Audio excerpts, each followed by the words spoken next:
Okay,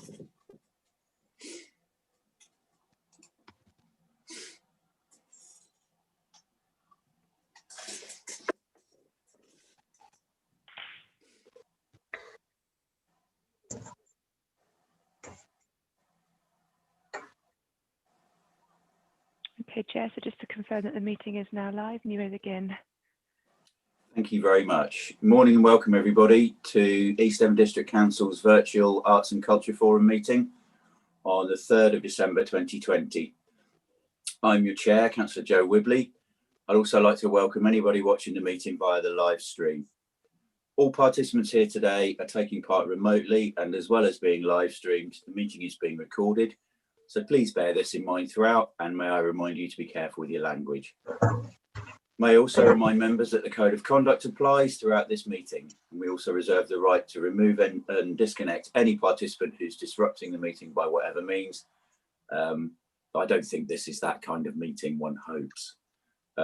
Please turn any telephone devices off or to silent. As this meeting is dependent on the internet connection and a power supply, in the event of a break in the internet connection or a power cut, please bear with us as we try to reconnect. After 15 minutes, if we're not able to reconnect, we'll consider the meeting adjourned and reconvene at a later date. And everybody please check the committee page on our website for details. If we could make sure all microphones are muted when you're not speaking to avoid any background noise levels, such as clicking of pens. Keep points short and do not repeat points that have already been made, and try not to interrupt. And if you wish to comment, please raise your electronic blue hand and wait to be called. You should all have the agenda for today's meeting. Any members of the public who want to view the agenda can do so by visiting our website at eastdevon.gov.uk. So we'll now start the roll call. Let's start the roll call by doing a meeting. We will now start the meeting by doing a roll call of committee members here present. Can you unmute your microphone, and when you hear your name, please confirm you're present by saying present. When you've confirmed you're present, please mute your microphone again. So Alethea. Is there Councillor Wibley? I am present, just about. Councillor Davies? Present. Councillor de Saram? Present. Councillor Jackson? Councillor Young? Present. Councillor Moulding? Present. We've got Brian Norris. Sally Twist. Present. Kerry Ann Briggs. Colin Buchan. Present. Phil Carrigan. Louise Cole. Penny Lewis. And Ellie Pang. Yes, present. Okay, Chair, I can confirm that we are quorate. Thank you very much, and welcome everybody again. Do we have any apologies, Alethea? I've got apologies from Denise Bickley, John Luden and Andrew Coleman. Okie dokie, thank you very much. At the time this was published, there was no members of the public registered to speak. Is that still the case? That's the case. We've just got Sarah Jackson about to come into the meeting now. We've just done her roll call. Okie dokie, brilliant. Good morning, Sarah. So agenda item 3, minutes of the previous meeting. If anybody has any comment on the set of meetings from all the way back when the world was different in February, could you do this by raising your blue hand? And if I have no blue hands raised, I'll take this as an indication that you all agree the minutes of the previous meeting. Councillor Jackson. Sorry, Chair. It's just a query, really. I noticed on the agenda, it's not actually related to the minutes. I just missed my opportunity. It's relating to the agenda. I'm listed as a committee member for this, and I'm not actually sure that I should be still. I believe it was by virtue of my previous position as an assistant portfolio holder. Breathe. Okay. So I just wanted some clarification really as to whether that was, I was still listed as such. Thank you. I'll check that out after the meeting if that's okay, Sarah. That's fine, thank you. Okay, it's lovely that you're here though. Okay, so we can consider those minutes agreed. Agenda item 4, declarations of interest. Does anybody have any declarations of interest to make?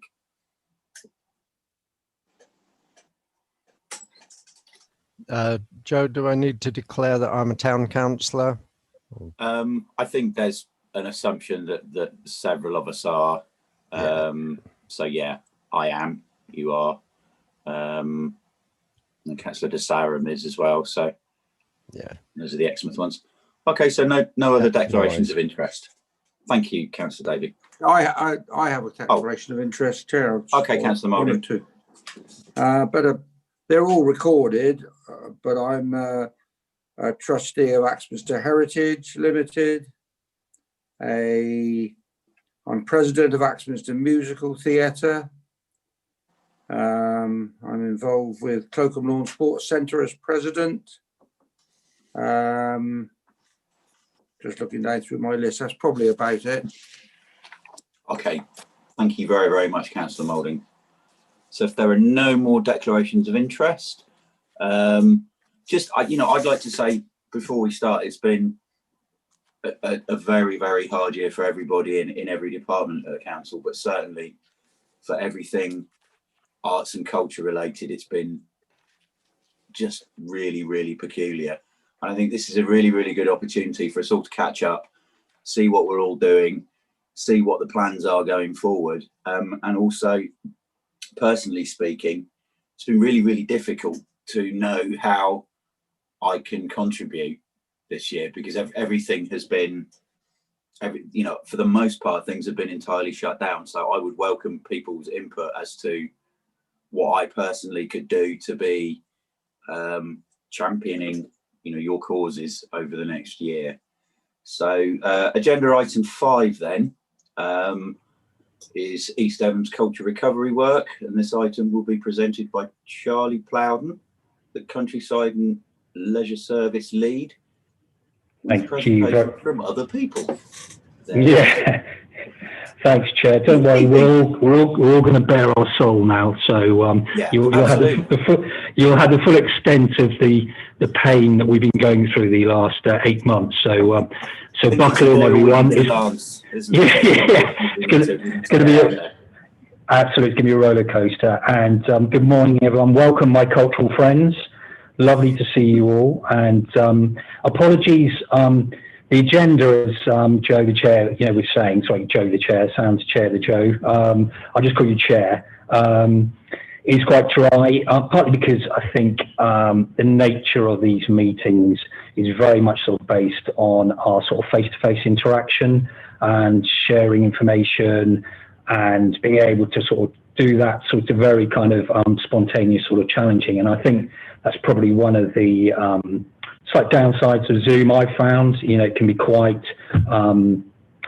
static in terms of the way it's sort of done. So apologies. So I've rather sort of preempted that and sort of stacked up the agenda really to give everyone an opportunity to hear about how our cultural teams in the broadest sense have responded to the pandemic, and to hopefully by the end of this morning leave all of you really sort of positive frame of mind that we've got loads of sort of fantastic ideas, programs, projects, etc. And we will bounce back better. I think we came up with that before Joe Biden and anyone else when we were discussing our whole kind of recovery area. There is one person who's not tuned in. There always had to be one. It's Graham Whitlock, our theatre manager. And if I just turn my screen, you can see him. He's perched just on the side here. So Graham, do you want to give a little wave? Good morning.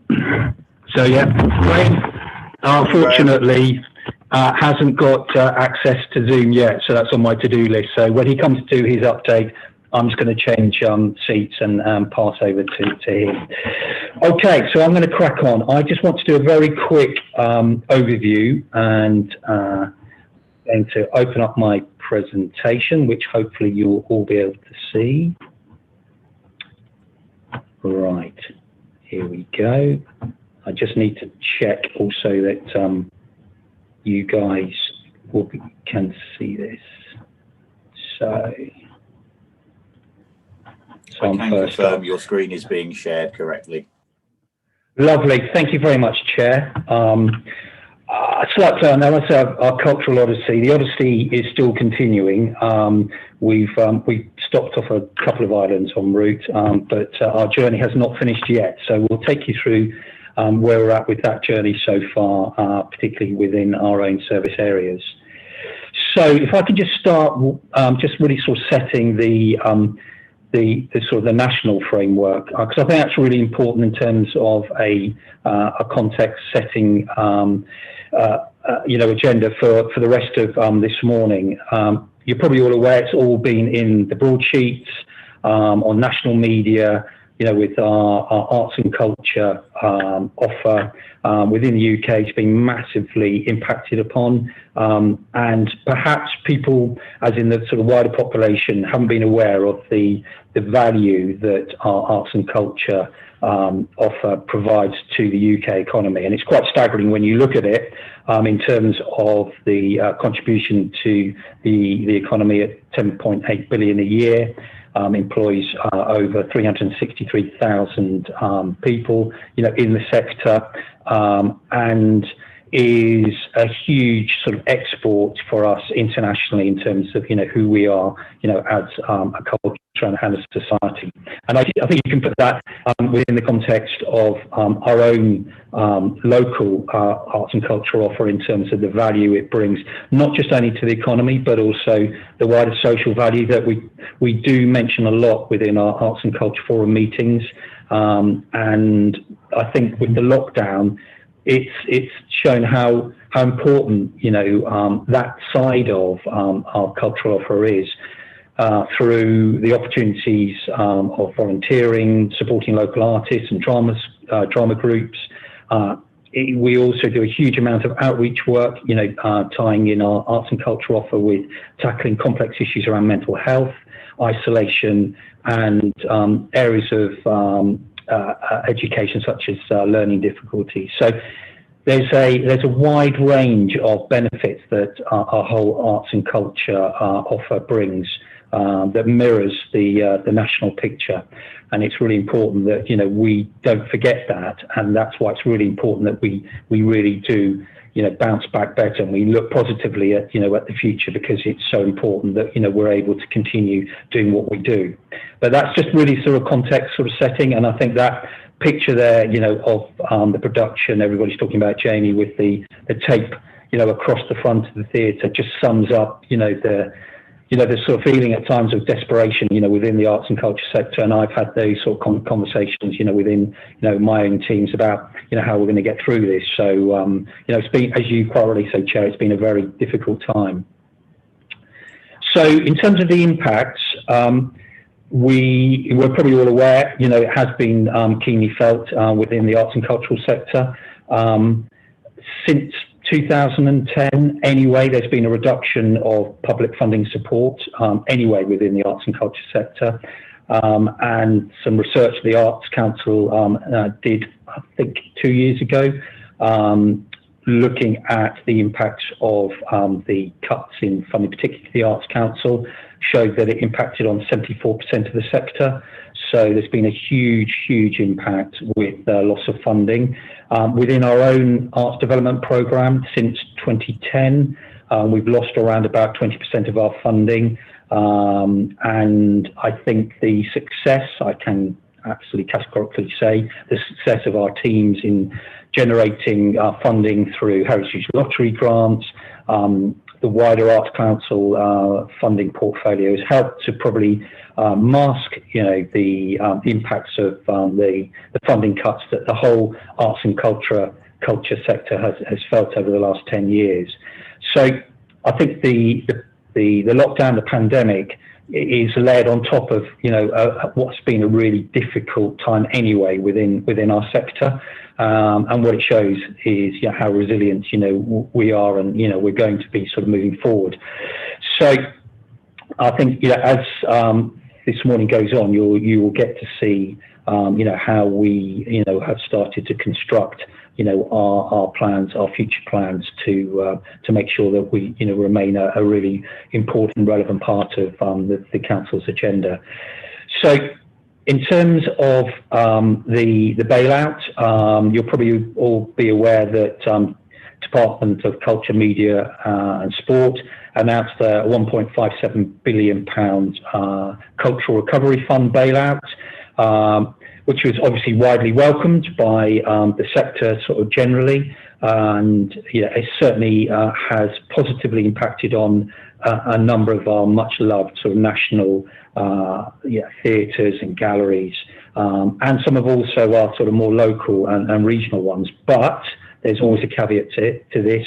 It hasn't benefited everyone, and I think it's important that as a forum, you're aware we did look at this fund to see if we could draw down on that funding, but unfortunately, like a number of the sort of bailout packages that the government announced, we weren't eligible for that, as for a number of our cultural teams being local authorities. So we failed to meet that criteria, which was obviously sort of disappointing. So, you know, in that sense, we've had to react accordingly. We also, with this sort of slight sort of flip-flop, you know, when we went into the first lockdown, we came out, we got a lot of advice from DCMS that we'd be able to reopen, which we were obviously with the gallery, but with the theatre, it was very different.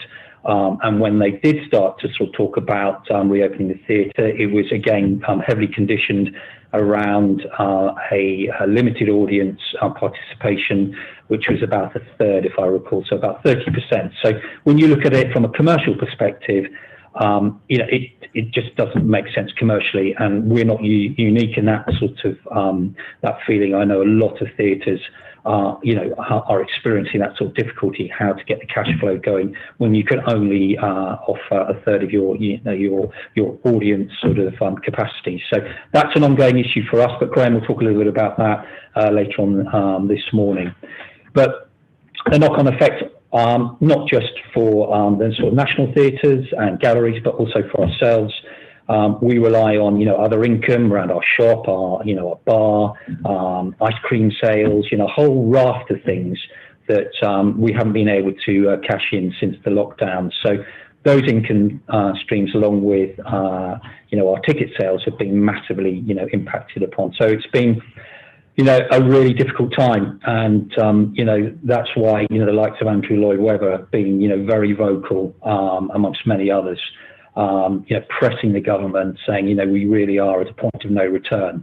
So it remains to be seen, you know, how many people, how many organisations will actually, you know, see it out, you know, once we do come out of, you know, this whole, you know, lockdown pandemic situation. So in terms of impacts on our cultural venues and activities, more immediately for us within East Devon District Council, we had to close the gallery and the theatre immediately, with the majority of our staff furloughed. And we, you know, along with everybody else, had to think very carefully about how we communicated that, talking with all our artists and contributors to our ambitious programs that we had in place for the year. And we've had to obviously put on hold a whole range of performances and exhibitions, etc. So you know, it has been very, very difficult for our teams to you know, to deal with that. And I think it's a credit to the relationship that, you know, all of our teams have, you know, with those artists, with those performers, that we've been able to salvage a vast majority of those planned activities that we had for this summer and this autumn, and rescheduled them, and looking at reimagining some of those for next year, which we'll hear a lot more about later on this morning. We haven't also been blind to the impact on lots of other organisations, you know, within East Devon who also have been massively impacted upon this. And you take within Honiton, I know, with the beehive, where there have been a lot of conversations going on about how they can survive and move on, and they've been able to draw on some funding to help sort of stabilise initially. But again, the future will sort of tell whether those sorts of setups will be able to sort of continue on a longer term. So it's not just us. We're very cognizant of the impact on all of our partner organisations and our friends in this cultural sector. So in terms of how we've looked at responding and reimagining and repurposing our programme, if I can just sort of dwell on one part of our sort of cultural agenda, our Wild East Devon, our countryside team offer. In a funny way, and it's not funny, a positive impact of the lockdown has been the opportunity for people to re-engage with their natural environment and appreciate the pleasure of walking in their local park or their nature reserve. And we've seen how wildlife's responded, during the lockdown, and recent surveys have shown increase in songbird populations, butterflies, our small mammal populations, with traffic levels reduced. And there's been this sort of reconnection and a resurgence in our interest in the natural environment. And we've seen that across all of our green spaces, and particularly in our local nature reserves, where we've seen a huge increase in footfall, on our sites. And that's been a really positive message that's come back to our team. And from that we've drawn confidence that we can move forward with this renewed interest within our outdoors. So again, Tim and Will can talk a little bit about what our plans are for next year. But I think from my perspective, it's how we build on this reawakening of the value of our cultural agenda and also our natural environment. And we mustn't let this opportunity drop, because there's been lots of really important messages that have come from that from within our local communities.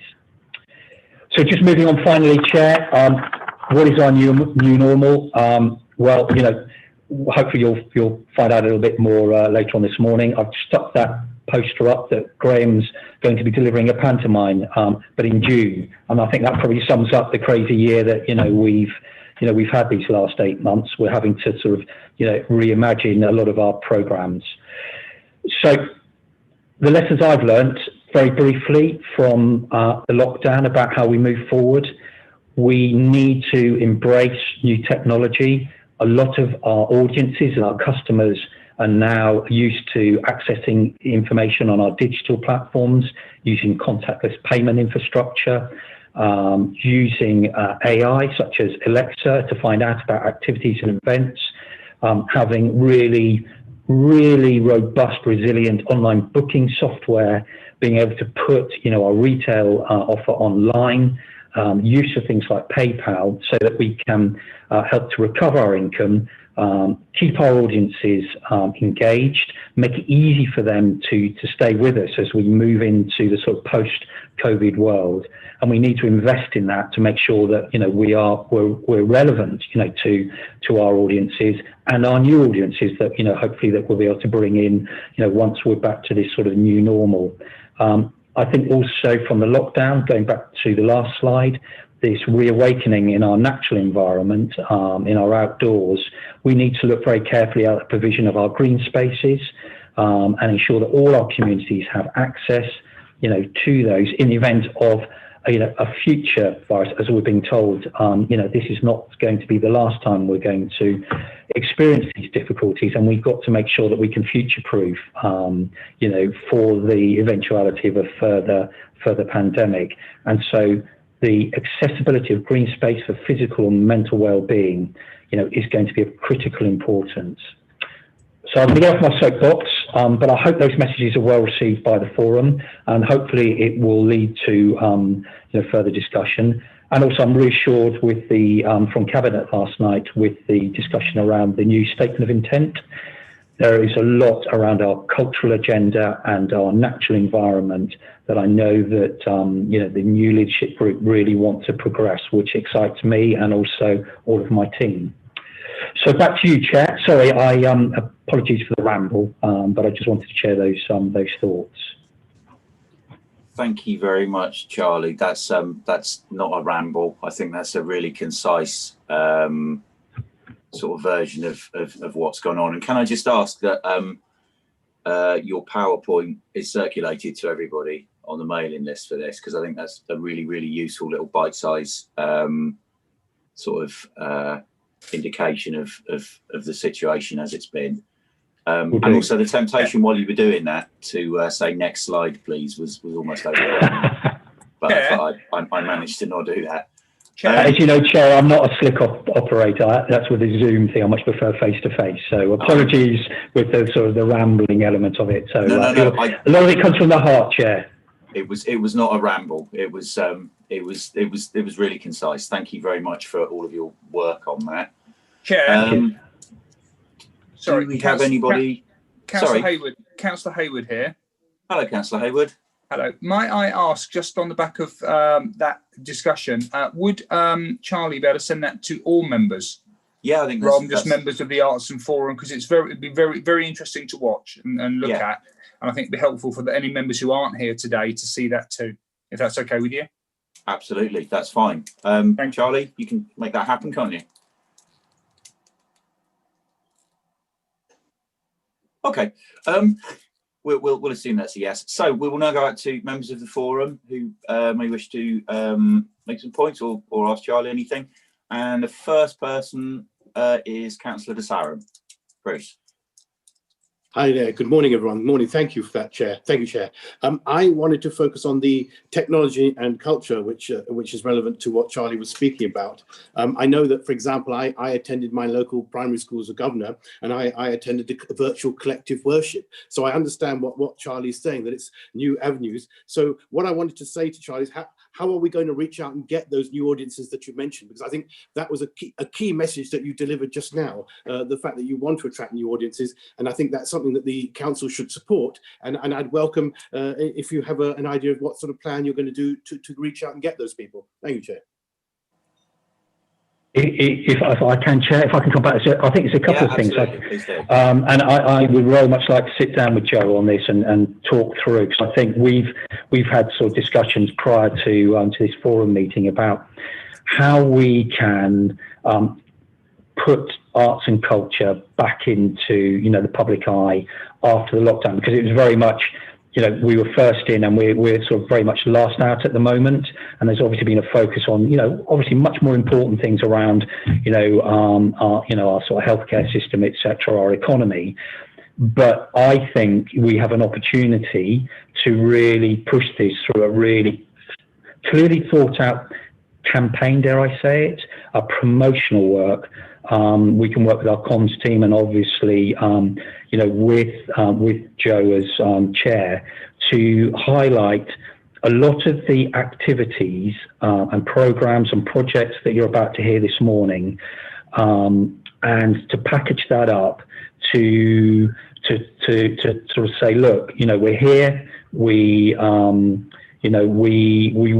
we're ready to re-engage with you, to reassure you, that we have carried out all the necessary COVID compliance stuff with all our venues, if you are concerned about coming back, so they're safe venues to come back in, but also to promote those messages about the health and well-being that arts and culture can give individuals, communities, and it can start, to rebuild, I think, some of our communities who've been, significantly impacted, by the pandemic. I think you'll hear a lot from Ruth actually this morning, and Tim, about how we see, the role of, our teams to get out amongst our communities to help that rebuilding process. And the Creative Cabin is, an example of that, which Ruth will talk about. So I think a combination of, we've got to have the technology to make people, aware that, you know, they can come and attend our theatre and our gallery, but also I think hopefully organisation, we can throw our weight behind some sort of campaign, some, you know, heavy marketing, you know, promotional. I'm no expert in this area, but to really showcase what we're doing, but also our partner organisations. I'm not just talking about, you know, what we're doing as a council, but it's great to see Carla here. So I'm sure, you know, the Exmouth Festival, for example, you know, was, you know, a casualty, obviously, of, you know, the lockdown. So it'd be great to talk to all our, you know, our key partners, you know, about how we can do that as a sort of coming together collectively. So that's just my thoughts. I don't know how. Thank you, Charlie. That's fantastic. I know you've struggled hard this year, and I really appreciate all the effort that you put in. So thank you. That was very helpful. Okay. Thanks, Bruce. Thank you very, very much, Bruce, and thank you, Charlie. And also, I would say, while you say, you know, you'll be having discussions with me, this is one of the examples in the council of where this is entirely non-political, in as much as all input is welcomed. Please get involved, and when we do have things to promote, please help out if you can. So, next person wishing to speak is Councillor Young. Jeff. Thank you, Chair, and thank you, Charlie, for that presentation. I was just prior to this meeting, I was talking to habitat mitigation officers on the X, and they're reporting fantastic numbers of people enjoying the countryside still now. Car parks on Dawlish Warren are a lot busier than they have ever been at this time of year. 150% increase on sections of the cycleway this summer. Just gives you an example of what people are doing this year rather than the previous years. Unfortunately, we haven't been able to do much inside for arts, and the theatres are obviously a problem, but people are getting outside. How do we marry up the outside and the inside, and to engage people with the arts? In my earlier life, I worked for Dartington Amenity Research Trust, and we started off a retail shop, which is now quite famous. We started off glass blowing, which ended up as Dartington Glass, various other spin-offs from that. So from an art perspective, there's money in art sometimes, and now that's an example. Another example that I was involved in and still seems to be going is the Devon Guild of Craftsmen, their retail premises at Bosley Tracy with their gallery is now fantastic. It's sort of a coffee shop, come shop, come gallery, and again that seems to be very profitable. So there are ways that we can generate income, encourage the arts, encourage people to go outside, and just marrying all of that up. And I think this year is an example of now where we can go to in the future. And my final comment is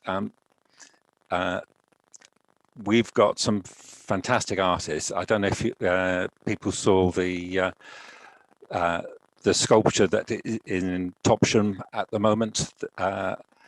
A gentleman called Brendan Rawlings did that. He's a local Woodbury artist.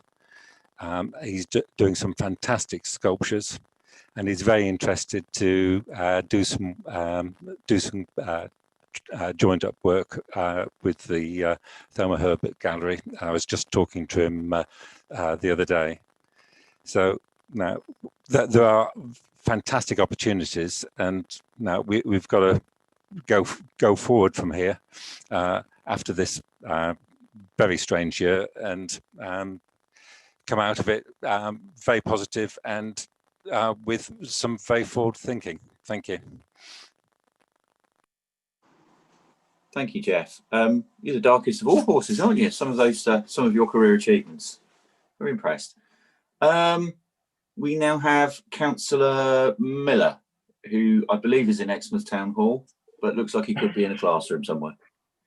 Thank you, Chair. I was going to say I welcome the idea that Charlie Plowden highlighted about a campaign locally, which is kind of exactly why I created the member champions when I was a portfolio holder, was the idea that they would spearhead local campaigns, and a local campaign on raising awareness about the losses that have been incurred by the arts and culture sector locally.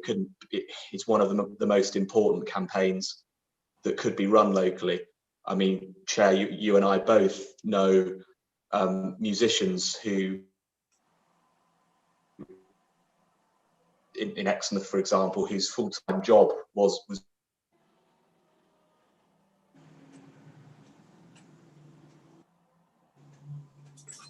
Councillor Miller appears to be frozen.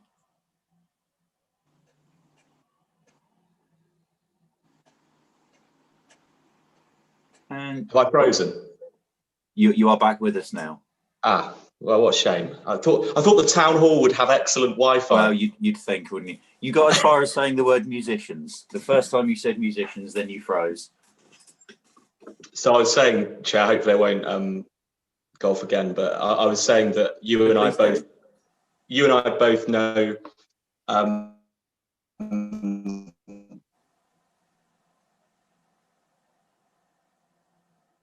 I think your internet connection might be musician-phobic, Councillor Miller. Okay, so do you want to try again without? Yeah, try again now. Yeah, I should have done that originally. Sorry. No, that's fine. God, I'm taking up so much time here. It really doesn't matter. This is a relaxed. Yeah, that'd be a good point, Paul. Yeah, no pressure. No, I was going to say, you and me both, Chair. We know there have been musicians, for example, locally that have it as their full-time job, that are now working in manual labour, and obviously central government have said that they need to retrain, which I've seen as quite callous. So it'd be really good if we can put some local investment into the arts and culture sector locally if we can. And obviously I also welcome the idea of reimagining our outdoor spaces, because as Charlie said, there's always the potential for another pandemic, and we need to think about that. But I think it's going to take some finance from East Devon District Council, which I think would be a net gain for the area, because I think there's all these great statistics about for every £1 you invest in arts and culture, you get £3 or £4 back. So, you know, I'd like to think that in this upcoming council plan that we heard yesterday, that there'll be a commitment to greater investment in local arts and culture within East Devon. Thank you. Thank you, Councillor Miller. Yeah, I agree. I think this we have the there was the famous advertising campaign with the ballet dancer, which we won't dwell on, but I think a lot of people in this room, when they saw it, may have, yeah, I can't describe what my feelings were. So thank you for that, and I echo everything that you've just said. Councillor Arnott. Thank you very much, Chair. This is sort of this is about thinking ahead in a way. So I was trying to look for an opportunity to come in before everybody was too exhausted by Zoom. So here I am. I'm really personally thrilled to see so many people showing an interest in this today. Hugely grateful for the presentation that Charlie has done and the obvious commitment of you, Chair, to take these things forward. As we do move forward, I'd like us to consider what an incredible offer East Devon has got, which I don't think as an entity, as a district, we have yet managed to exploit, perhaps is the word. So as an example, I offer you this book called Literature and Landscape in East Devon by a rather wonderful man called Peter Naismith. And this is a book about all of the famous authors, and I mean all famous authors, more or less, who have either lived in, written about, or passed through, and therefore invented characters for their novels or poems or whatever in East Devon. I think there's a real opportunity for us to look for a literary and poetic identity which links in with our existing literary festivals at Budleigh Salterton, for example. I'd love to see us much closer with them. There's a lesser one, so to speak, at Sidmouth as well. So I'd love to see that going forward. I'm also very interested in, I suppose, what would be called amateur art. So in other words, local theatre groups, and I note Councillor Moulding being the president of the Axminster Musical Theatre Society, and I look forward to him and I singing I Am What I Am one day at the charity function. And that'll raise good money, Andrew, I think, actually. But I think that the evidence of cultural desire is so there in communities. It's expressed through amateur theatre, and it isn't just pantomime or musicals. There's actually some quite serious stuff out there as well. And I'd love us somehow to be seen as a hub for all of that. Similarly, local history societies. There's a very strong sense of community identity. You have to be careful with local history. It often depends who's writing it, but it is nevertheless fascinating and helps us with a wider identity. I'm really pleased to hear both Joe and Paul talk about music, which I know Councillor Davies and others are very interested in as well. And again, that takes us into expanded use of our outdoor spaces as well as the existing indoor spaces.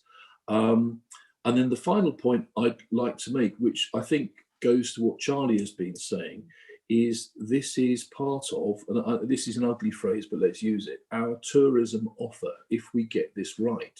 We already live on the Jurassic Coast.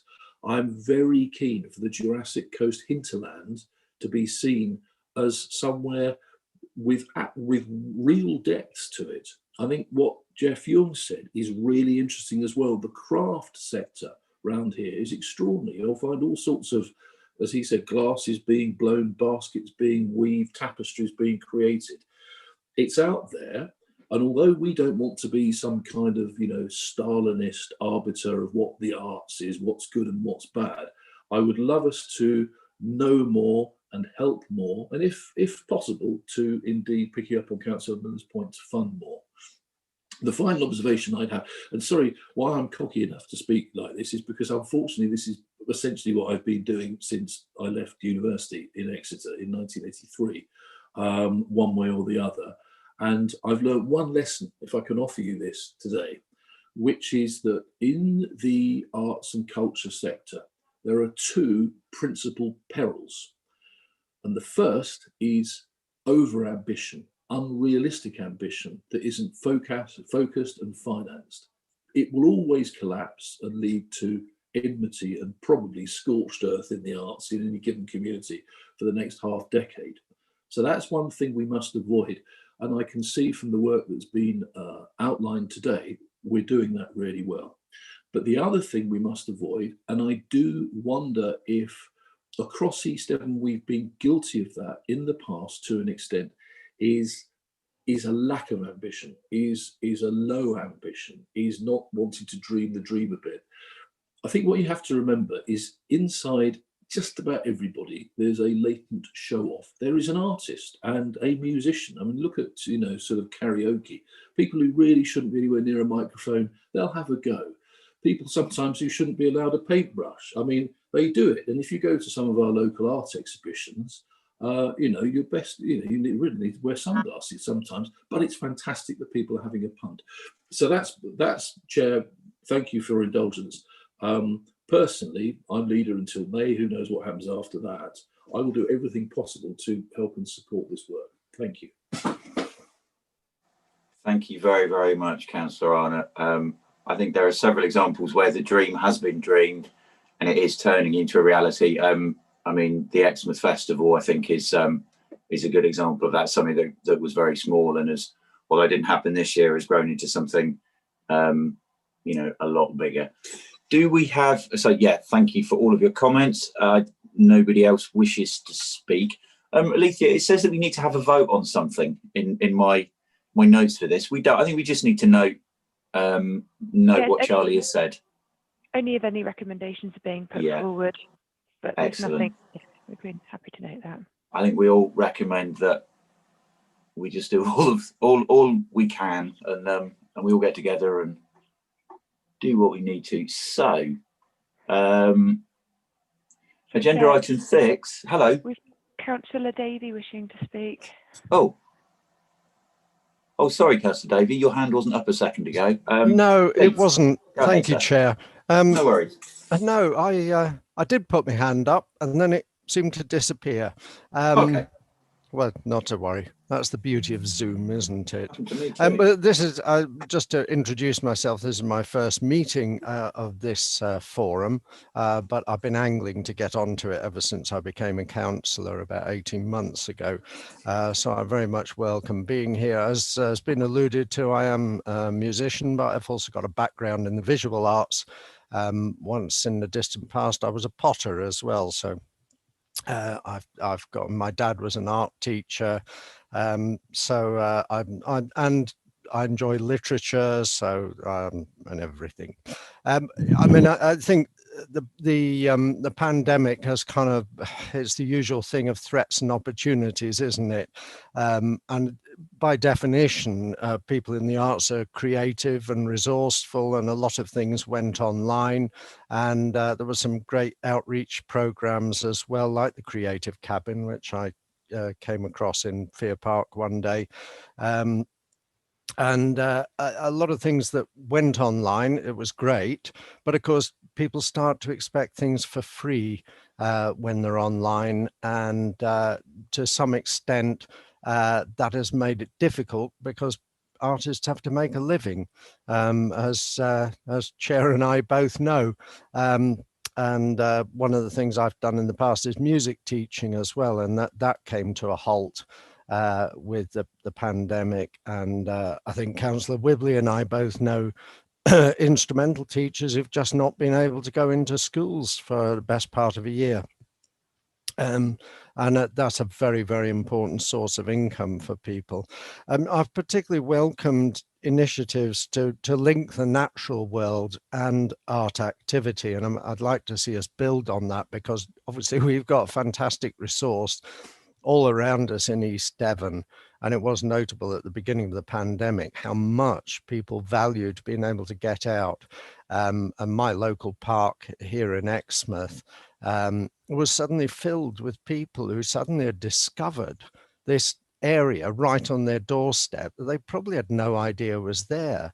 Those numbers have tailed off again, partly due to the weather, but I think also as lockdown eased a bit, people sort of forgot about that, which is a bit of a shame. And I think we have an opportunity to build on that. There was also a great increase in people making art for themselves. I've watched the Grayson Perry series on TV, and that was all about the democratization of art, really, which is his big thing, I think. And I think Councillor Arnott alluded to that as well, that there is an opportunity to encourage people to make their own art, and that there's, again, quite a lot online. So there's a lot of outreach we can do, and build on the natural resource that we have in East Devon and linking that with cultural activity. But the big problem, and I think the elephant in the room, is the fact that the arts has been seriously hit funding wise, and that is the area that we need to address. But if we can somehow link that and the democratization of art, I think we have a great opportunity. Absolutely. Thank you very, very much. Completely agree. Councillor Jackson. Many thanks, Chair. Yeah, I just wanted to add comment really to what Councillor Davies said just before I dash off, because I'm afraid I have another meeting that I must attend. But I moderate a couple of different online forums for artists. And really, since the start of COVID, the content, the volume of content and the number of people joining those forums has just exploded. So there's a real need for people to express themselves, create art, create all sorts of art, really. at this time. So I think it's awful, actually, the funding restrictions that have been imposed on the arts, because it's never been more important, I don't think. Thank you. And I hope the rest of your meeting goes well. Thanks. Thank you very, very much, Councillor Jackson.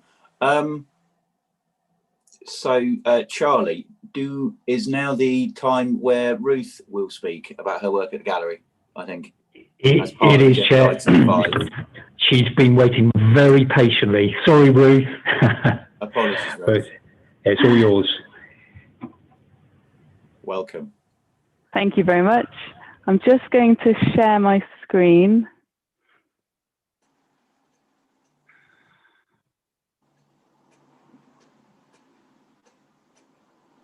Your screen is being shared. Fabulous. Next slide, please. Okay. Gosh, it has been quite a year, hasn't it? But it's such a pleasure to look back on it and pick out the successes and celebrate how we have adapted and thrived. And the story at the gallery, in comparison to my colleagues in other art galleries across the country, is really, really positive. And I think the spirit of my team here has really kept us going. And we've actually, there's so many positives to come out of it. And have been a catalyst for change, and I hope that my short presentation is going to demonstrate our journey there. So I'm sure you all remember me getting very excited about 2020 in the last meeting, and we were thinking about how we share our habitat and its natural resources. That was the central question of our culture and climate programme. And this was developed against East Devon District Council's commitment to the Devon climate change emergency. So we wanted to explore the role art and culture can play in helping us understand our complicated relationship with nature. So within that programme, we were spearheaded by Richard Long, which was an artisan's project coming from Tate. But despite the global situation, we've had a really noteworthy series of achievements and managed to sustain and retain a huge amount of our activity over the year. So we had a lot of dynamic, brilliant partners in 2020.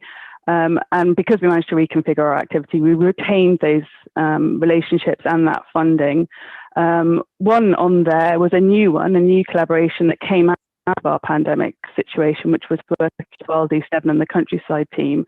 So we've developed, as I'll come on to talk about, the Creative Cabin, but that's now hopefully going to be permeating a lot of our activity going forward. And I know that my team and Tim's team have really found it buoyant, giving them buoyancy to work together and to strengthen our offer and to see everything in the round. And as Paul was saying, to really think about what is the offer, the cultural offer, and the environment and the culture of East Devon. So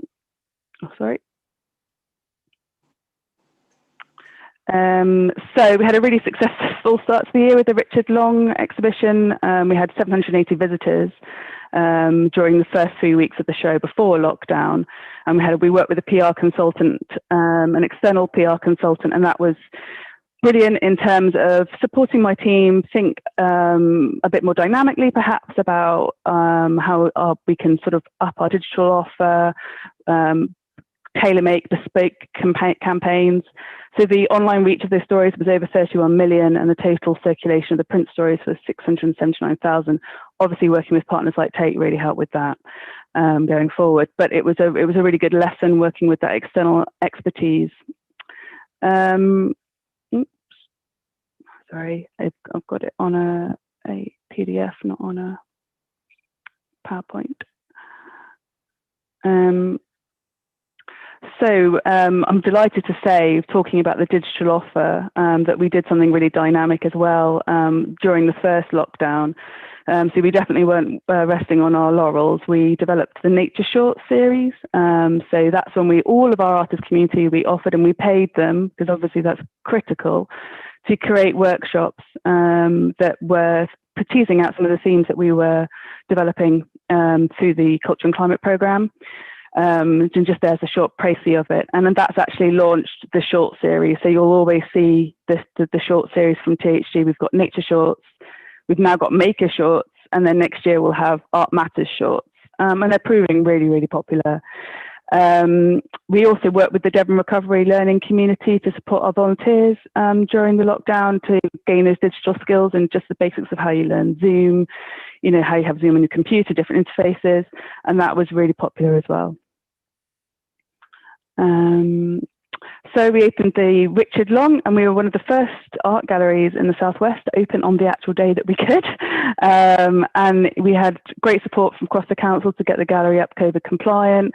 Had 4 tours a day, as Charlie was saying. Getting Eventbrite nailed was critical. But we were booked out, and it really helped us think about how we engage with our visitors, you know, how we share knowledge, and how we capture what audiences want from us, which is much more engagement than we were offering previously. Following on the digital offer, though, obviously that was limiting us in numbers of what we could actually do.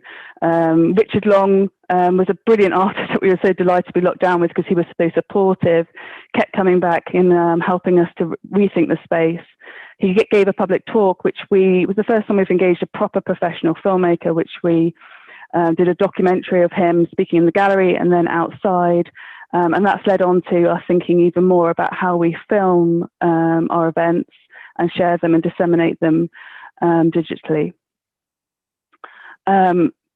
Furthermore, because of that activity, we then invited our partners, East Devon, Blackdown Hills AOMBs, to the Talking Head series, because obviously there's just so much that goes on behind the scenes, and we talked that we work in partnership, but we thought it was really important for our audiences to understand what does that actually mean, and to really hear from those, you know, really dynamic partners in their passion for nature. So that's actually online on our website if you want to go and have a look, and that's also screened from the Creative Cabin. So the Creative Cabin was really our biggest delight of the year, and so this was a project that we launched with Wild East Devon. So we reimagined what an art gallery could look like if it was out on tour, and we wanted to take nature and culture back into our neighbourhoods in a recovery roadshow and share it with the wider communities in a safe way, adding social buoyancy and becoming a flag of solidarity across the district. So we wanted to enable dialogue and exchange and to support our communities in their health and well-being. So from that facility there, we hosted an array of activities. There's a film screening facility in there. It's got power, it's got lights. We've done talks, performances, walks, action activities. So it really is devised, there's 3 pillars to the programme, but it's devised that it can really survive any kind of lockdown scenario. Whatever happens, we can still kind of be active with the cabin. So at the moment today, it's actually with the pupil referral unit. Tomorrow it's going to Pay Henbury School. So even though it's the winter, it's still out and about. But there's working with high profile partners like Richard Long in the cabin, to it being in the gallery garden hosting general activities, to it being over at Seaton Wetlands. So it's a really brilliant resource that we think is going to be well loved going into the future. Some more pictures of Councillor Joe Wibley opening it with the Mayor and the Town Crier. And those are just a list there of some of the various activities that we've been hosting from the cabin across the district since we managed to open it up in August. I mean, what we're delighted about is that people talk about itinerant projects. They talk about takeaways, because obviously with the cabin, a lot of the activities they can take away because it's safer. And I think, you know, we're really proud that we actually managed to get it off the ground this year. It wasn't a dream, it was a reality. And we're, you know, we can share it with all the groups who, you know, across the district, other cultural groups that want to collaborate with us. The other big sort of flagship project that we wanted to deliver this year was the Abode of Love, the Cedar Fence in Exmouth, which is just beneath Ocean. So we had planned to deliver a dynamic participatory public art project, and it was designed to complement the new waterfront developments, working with East Exmouth Town Council and Exmouth artists and young people from Exmouth schools and community groups.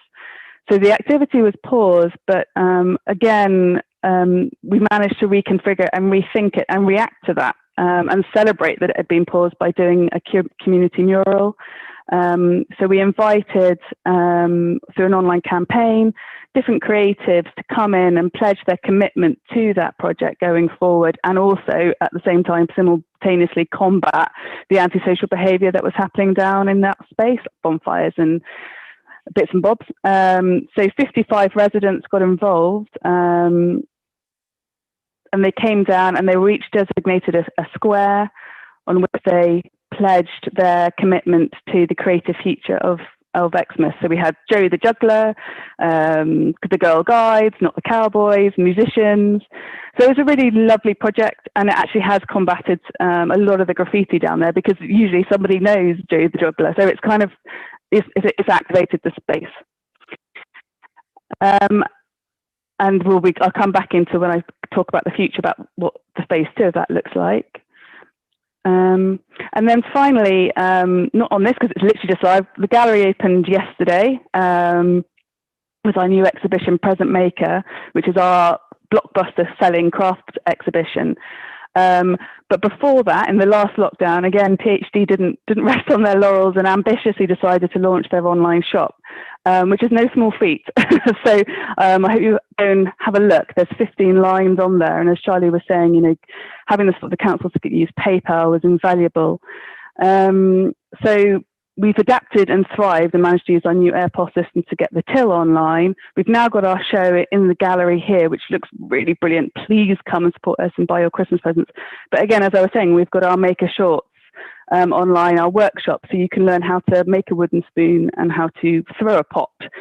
And just those two have been enjoyed by 4,000 viewers already. So we'll be open till Christmas Eve, right to 5 o'clock on Christmas Eve. I will be here, so please do pop along and buy your Christmas presents.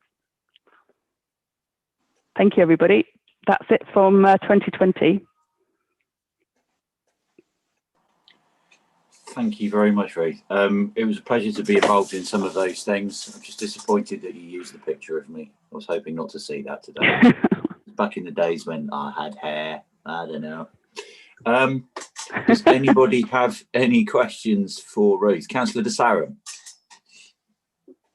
Not a question for Ruth, just to congratulate you, Ruth, and of course you, Joe, for the Abode of Love, where my wife is a potter. I think she's named as number 52 on your list, and she really enjoyed it. And it's through her input that I get the feeling of how difficult it is to struggle, you know, how you struggle in the arts to be creative, to find that project. And so, yeah, she was one of the participants, really enjoyed it. And I think it's absolutely excellent. It's outstanding, and long may it continue. Thank you very much, Bruce. I think, personally speaking, it was one of the first things that I did after the first lockdown ended. It was just looking at what that space represented in the past in people's minds, and looking at how it's actually, for the most part, been left alone since then, and people have walked past it and gone, "Oh, what's that?" rather than doing, as Ruth carefully described, bits and bobs before down there. I think it's made a massive, you know, it's a really positive thing.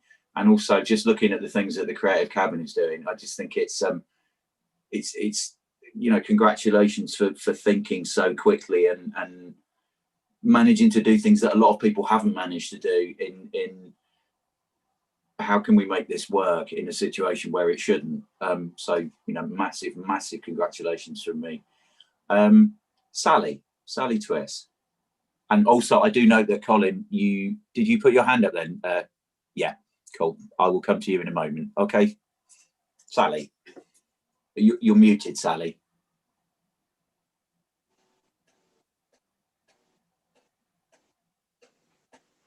Okay, can you hear me now? Yeah, I wanted to say how fantastic it is to hear how dynamic the Thelma Holbert Gallery has been and is being through all of this. I also just wanted to ask how things like the nature shorts and the Creative Cabin are being publicised. Sorry to say, I knew nothing about nature shorts, and I feel that we, as well as saying how much arts contributes to the economy, we need to be showing how important it is to health and well-being, And this is one of the examples, the nature shorts work. I'm completely unaware of it, and I know I've been in a bit of a bubble this year, but I wonder how many other people knew about it. I feel it's a terribly important thing we should be pushing forward and letting everyone know about these things are going. How many councillors knew about this?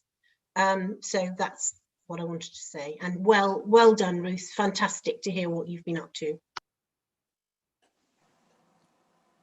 Cheers. Thank you very much. I know there was sort of communication between sort of councillors in terms of emails that were being put out, but outside of that, again, it's a difficult situation when, you know, a lot of people are sort of reticent to come out of the house, but I completely understand. And I think going forward, yeah, making everybody that we can aware of everything that we're doing is really, really important. Should we come to Colin now? Thank you, Joe. For Ruth, these days, if you're an estate agent, you often put virtual tours for houses, and they're very helpful because it gives you a real-time experience of what he's like. And for people who, for ill health or geography, can't access your things, are you thinking about putting virtual tours of your exhibitions, and that would make it more accessible to a lot more people? Thank you. Ruth. Yes, well, we did with the present maker. We did a reveal of a wall a week over lockdown. But yeah, no, I mean, we did really think about that with the Richard Long exhibition. But in the end, we decided to sort of use the budget to make the film of him. But the actual and one of our exhibitions next year that we're doing with the university, that is actually going to be a virtual exhibition, and that's going to be toured around East Devon with Libraries Unlimited in their van. So yes, it's absolutely pivotal. I'm not quite sure whether the technology's there yet. I know like Newlyn Art Gallery did theirs over lockdown, and it was just so awkward with the, you know, sort of like Google Maps trying to walk through. I didn't really think that it sold the show, but I think for the future, definitely. That's brilliant. Thank you very much, Ruth. And thank you for your question, Colin. Councillor Faithful. Thank you, Chair. I just wanted to comment that how much I feel Thelma Hubbard Gallery has expanded and explored and reached out from what over about the last 5 years or so has grown out to much more community project rather than what used to be just a gallery. There's been a lot of work.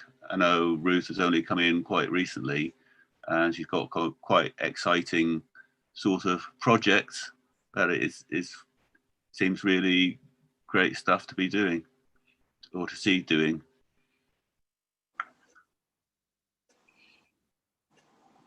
Thank you very, very much, Councillor Faithful. I think we all echo that. If nobody else wishes to speak, I see no other hands raised, either physical or blue. Charlie, shall we move on and hear from Tim? Yep, Tim's on next. Okay. Good morning, Tim. Hi, everybody. Can everybody hear me? Yep. So I'm just going to briefly talk about our events recovery to start with, because it's been a really difficult year for Wild East Devon in many ways. We kept all our nature reserves open and accessible to the public, but obviously we had massive impacts on our outdoor learning. So pretty much from May onwards, some of our staff were on furlough, but we kept them on, interestingly, for the first part of April to help us provide some online content. So we were putting out activities, kind of nature in your garden activities all the way through April and May. So our teams were kind of redirected into that. So that was the beginning of lockdown for us. But then as restrictions changed during the summer, we had to reinvent our events offer. So what we managed to do using kind of household or family kind of bookable events, we ran about 55 events over the summer. So that was quite a challenge, but everything we put on was fully booked. So there was a huge kind of built up demand from families and households to come out in a safe way and access nature. So we ran family or household bookable nature activities. We did guided walks, which were kind of like a VIP guided walk really for one household, but people liked the security of knowing they could come out and have the attention of a ranger for 2 hours for a bespoke walk around one of our nature reserves. So all these activities were hugely successful, even in a pandemic. And if you just take that into consideration, we try and raise around £8,500 in income from our events program. And this year we've raised about 5,500. So to be able to recover that proportion within the year of the pandemic, if I can say that, is quite remarkable. And that's a kind of testament to my team, to Will, who's our engagement participation officer, who pulls all our events together, and then for our rangers that help deliver them and keep the public safe on these events. So, you know, we've been really impressed with how the public have responded to these new events. And if you just want to think about, you know, roughly we had about 1,500 people attend our events this summer. That equates to about 1,000 bookings. And that, you know, we're making approximately 60-70% profit from our income. So we're always looking at making sure it's efficient, you know, making some income, but focused on engaging the public, you know, nature connection throughout the district. So that's where we've successfully done this summer. But the other interesting thing is the online content. Joe was talking about, you know, reach and, you know, how do we get bigger audiences out there? And during the lockdown showed our biggest engagement online. So through our social marketing, we now got a combined audience of about 8,500 for Wild East Devon. But during the height of the lockdown, we were reaching around 40,000 people a month. So, you know, that's quite remarkable. People were looking for content, they were looking for outdoor ideas, and all these things that we put together, and our teams were, you know, really good to adapt and evolve what they did during that period to create lots of content which would inspire people to get outdoors in a safe way and engage with nature. So, you know, we've grown our online audience all the way through that. I think our Granicus newsletter's now got over 4,000 subscribers. We're probably one of the teams with the largest kind of following on Granicus, so that the Gov delivery platform that we use has been a real success, and we've had great support from our comms team and Anne Mountjoy to deliver our monthly newsletters. So we're doing great efforts to try and raise our audience, you know, and grow our audience in that way. But other kind of notable things that we've done this year that kind of link into events is we also launched, just at the beginning of lockdown, we launched our sculpture trail at Seaton Wetlands. So that was funded through Tesco's Bags for Life fund. And we had Willow artist in Somerset produced the Willow sculptures. And then we had a design company on Dartmoor who created the wooden sculptures. So that added a kind of self-guided COVID safe trail just at the perfect time for families that were visiting Seaton Wetlands. So that's been a real success. And then when my team were coming back off furlough during August, we managed to restart our, can you still hear me? Everyone's gone. Everyone still hear me? Yeah, we can still hear you. It's all good. So yeah, we managed to restart our wild swimming project, which is funded through Sport England money, and that again was fully booked. It sold out within 30 minutes, and that was run in Sidmouth for over 55. So that's linking health and well-being and nature together on a focused group of over 55. So, you know, that was a huge success for us to be able to pull that back on and run it in between the lockdowns, really. So that finished at the beginning of November. I think the last swim was probably in October, I think. So that was a great success to be able to do the event. And probably the last one to talk about in terms of events was we launched our art competition this summer, we've done, you probably know, over the years we've done Wild East Devon calendars, photo competitions, but this year it was an art competition. And we had some amazing entries, and Councillor Young helped us decide the winners, and that calendar has just gone to print. So that was a great example of how you can, people have been not only enjoying nature, but a lot of people have been going out and using their skills or their amateur art skills to produce amazing variety of works which they sent into this art competition. So eventually you will see a copy of the calendar. We hope to have some spares to give away to councillors. But that was another great example of something that we could do during the lockdown that people could get engaged with. So been a good year, but we've got to pat ourselves on the back for the amount of engagement we managed to do during a really difficult time. I wanted to talk about Wild Exmouth as well, Joe. So I don't know if you want me to take some questions then before moving on to Wild Exmouth. No, I think if you carry on, and then when we have questions, we can talk about both. Okay, Thanks, so I'm going to share my.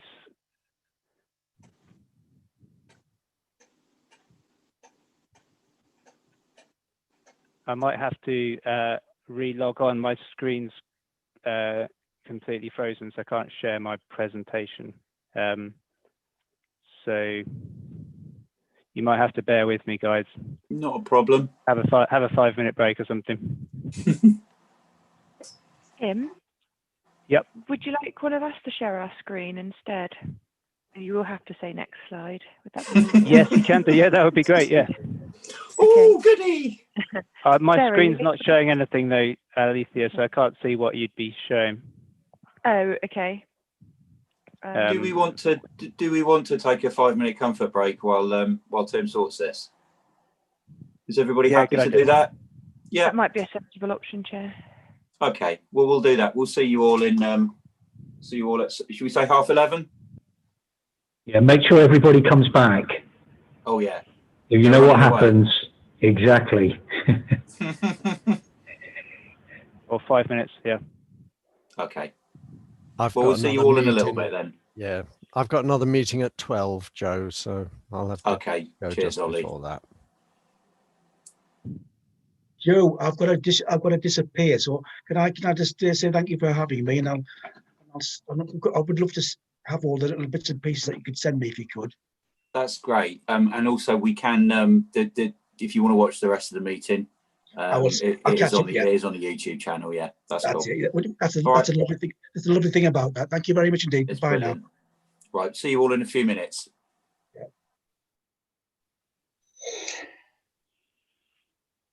And